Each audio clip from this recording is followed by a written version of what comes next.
Hey my rebel friends, and check this out. The topic of this video is Kevin Feige having a big part, but he's not totally in charge, of the Star Wars franchise moving forward. And this news arrived out of nowhere, and it really took the fandom by surprise. Like, wait a minute, what? Because the first thing you recognize is this is the guy with the MCU, the Marvel Cinematic Universe. You know this guy's name, and then you're saying, what? He's gonna be in the Star Wars brand now? And okay, as we're seeing, and as news is coming out, in the middle of last year, there was already talk that if Episode 9 was not gonna meet performance standards, that they were gonna get Kevin Feige into the Star Wars brand. So they were discussing this last year behind the scenes already, okay? And what this means utterly is, I think, a couple of things. First, the admission of utter failure of the Star Wars brand as it is currently.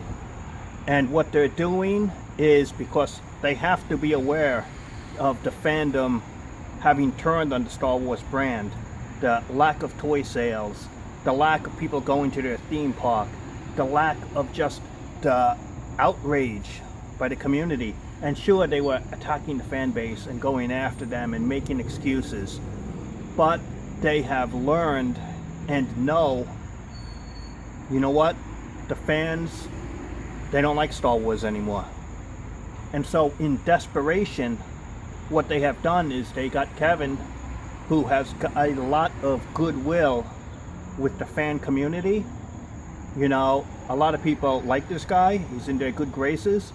They put him in the Star Wars brand now and saying, look, you know, you don't like the Star Wars brand now, but this is the guy you like from the MCU, right? Hey, we have him here. So if you liked him in the MCU, you should like Star Wars again because he's here.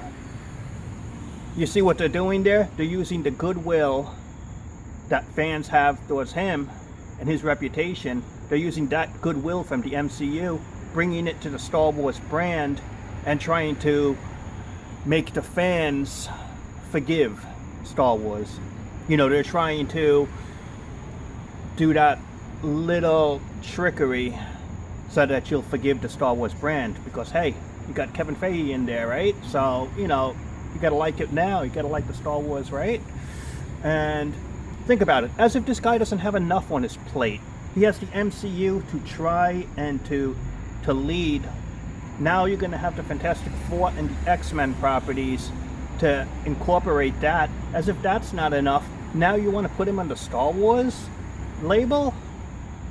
It's like, come on already, you know, that, as if that wasn't too much, right?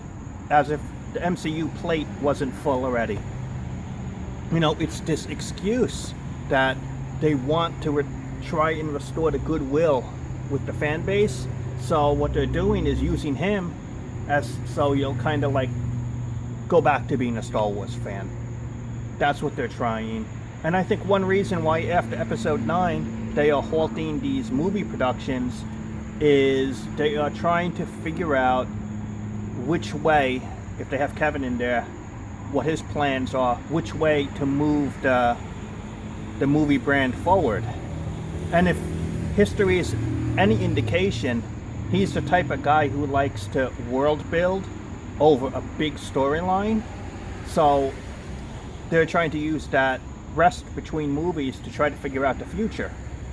And he's this guy who plans long term for the big picture. So that's probably what is going to happen later on in Star Wars, is they're going to have some big picture, something it leads to, something that will connect future films theme-wise. You know, that's the way he leads things, if history is in any indication. And so what it reeks, honestly, is desperation. It really does, because this Kathleen Kennedy is still at the top. It's not Kevin. It's still her. And the Disney chiefs do not have the guts to fire her for her bad performance because she's a woman and this is identity politics and they don't want a man in charge of the Star Wars brand. You see what it is? And this is the truth. There are articles on it. It's out there. It's not me saying it. That they don't want to fire this woman because it's an admission of failure. And yet, if you look at the job performance, it is a failure. It's not about, it shouldn't ever be about your gender, your looks, your skin color, your religion. It should be anything about that. It should be on the quality of your leadership, your skill, what you bring to the table. And if you're not good enough, you should be replaced and get someone better who is skilled, whatever they might be. It's about hiring the best people for the job to get the job done. And you know, that's why the Star Wars brand is in trouble. And just look at all the fandom, you know, what they call the fandom menace. You know, they're saying, oh, it's all of this stuff going on, and the Disney chiefs refuse to fire Kathleen Kennedy. You have to wonder, if Kevin Feige is successful, either a couple of things are going to happen. If he makes a couple of successful movies, they will not renew her contract and make him the new leader of the Star Wars brand.